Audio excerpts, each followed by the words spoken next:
Hello friends, नमस्कार। आशा करती हूँ आप लोग अच्छे होंगे और खुश भी होंगे। बीडीआरसी अकेडमी 2.0 में आप सभी का सदा अभिनंदन है, क्योंकि रोशनी मैम बीडीआरसी अकेडमी 2.0 में आप लोगों के लिए लेकर फिर से कुछ खास बातें आ चुकी हो। तो आज मैं आप लोगों के लिए कौन सा खास बात आप लोगों के लिए लेकर आई हूँ, वो जानने के लिए क्या करिएगा, पहले आप लोग चैनल को सब्सक्राइब कर लें और क्लास को लाइक कर लें। तो जो भी बच्चे हमारे क्लास में नए हैं, प्लीज़ कृपया करके क्लास को सब्सक्राइब कर ले और चैनल को फॉलो कर ले। तो आज मैं आप लोगों को बताने वाली हूँ कि अभी आप लोगों को बीएड फर्स्ट ईयर का एग्ज़ाम चल रहा है और आज आप लोगों का कोर्स 4 था और कोर्स 3 कैंसिल हो चुका है। उसका 5 तारीख का एग्ज़ाम है, इसीलिए आप लोगों का कोर्स 4 आज है। तो जो भी बच्चे पेपर आईडी पेपर कोड जो होंगे आज 4 लिखेंगे और 11,004 यानी आप लोगों का आज 1104 जो है आप लोगों का पेपर कोड हो जाएगा, 4 पेपर आईडी होगा।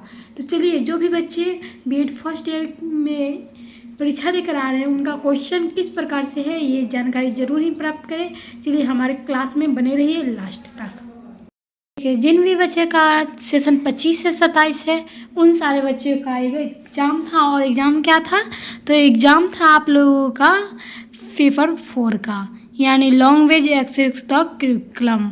आप लोगों का क्या करना था? ये भी आप लोगों का 40 नंबर का था और 3 घंटे का था। 3 घंटे में आप लोगों को कुल कितने को प्रश्न का उत्तर देना था? तो कुल 3 प्रश्नों का उत्तर देना था, जिसमें आप लोगों का 6 क्वेश्चन था। 3 प्रत्येक अंक में से आप लोगों को 1 का आंसर देना था। तो चलिए हम लोग स्टार्ट करते हैं क्लास को और जानते हैं।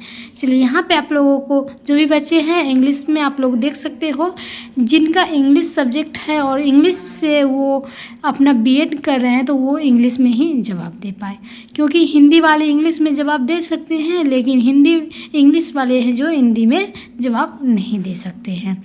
तो bring out the different between language and language learning with the help of A relevant explain, यानी जो आप लोगों का क्वेश्चन नंबर यहाँ पे उपयुक्त उदाहरण के सहायता से भाषा का अर्जन की अधिगम के बीच अंतर को स्पष्ट कीजिए। वो ये आज का आप लोगों का पहला क्वेश्चन था, जिसमें यूनिट बाय यूनिट आप लोगों को दिया गया है। कुल 3 यूनिट है, जिसमें आप लोगों को 6 प्रश्न है। 6 प्रश्न में से कुल 3 प्रश्न का उत्तर देना है। अब हम लोग जान लेते हैं दूसरा क्या था। दूसरा जो आप लोगों का क्वेश्चन रहने वाला था वो भारत और बिहार के बहुभाषी अवधारणाओं के साथ भाषा में सार्वधानिक पर चर्चा कीजिए।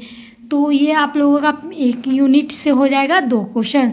तो बच्चे ने दूसरा भाषा का उपयोग किया है, यानी भारत में बिहार के बहुभाषी अवधारणाओं के साथ साथ भारत के सार्वधानिक पर चर्चा कीजिए। अब हम लोग बात कर लेते हैं यूनिट 2 पे। यूनिट 2 में आप लोगों को प्रशासनिक उदाहरण के साथ पाठ्यक्रम में भाषा की भूमिका उल्लेख कीजिए। और यहीं पे चौथे क्वेश्चन है, एक स्कूल विषय के रूप में भाषा को और सीखने तथा संचार के माध्यम रूप में भाषा के बीच में क्या अंतर है वो स्पष्ट कीजिए। यानी स्कूल के विषय में जो भाषा सीखने का तथा संप्रेषण के माध्यम जो होती है वो भाषा के बीच क्या करना है? अंतर स्पष्ट करना है, यानी संप्रेषण और भाषा के बीच जो है अंतर को स्पष्ट करना है। तो यहाँ पे बच्चे ने तीसरे का पहला उत्तर दिया है, यूनिट 2 का पहला क्वेश्चन का उत्तर दिया है। अब हम लोग बात कर लेते हैं यहाँ पे 5 में, यानी यूनिट 3 से आप लोगों को 2 क्वेश्चन यहाँ पे भी आ जाएंगे, जिसमें पूछा गया है अनुच्छेद 343 से 351 के तहत भारत में भाषा की स्थिति पर विस्तार कीजिए। क्या करना है? अनुच्छेद 343 से 351 के तहत जो भारत में भाषा की स्थिति पर विस्तार पर प्रकाश डालिए। अब यहाँ पे क्या है? अगला क्वेश्चन जो है 6ठा नंबर, यानी भारत में भाषा शिक्षा संदर्भ की काठौड़ी आयोग के NPE 1986 के सिफारिश के आलोचनात्मक चर्चाओं कीजिए। यानी जो काठौड़ी आयोग है, आप लोगों को मैंने बताया ही था कि से आप लोगों को काठौड़ी आयोग से एक क्वेश्चन आने वाले हैं। तो आप लोगों का यहाँ पे आ चुका है सारे PBI क्वेश्चन, जिसमें आप लोगों का 6ठा यहाँ पे बच्चों ने बनाया है। आप लोग कौन कौन से आंसर को सॉल्व किए हैं ये ज़रूर ही बताइएगा। और ये जो आप लोगों को है ये आप लोगों को बिहार यूनिवर्सिटी मुजफ्फरपुर से है। ये जो क्वेश्चन पेपर है बिहार यूनिवर्सिटी मुजफ्फरपुर का है। और ये जो एग्ज़ाम सेंटर पड़ा था इस कॉपी का, ये पड़ा था लालगंज कॉलेज लालगंज।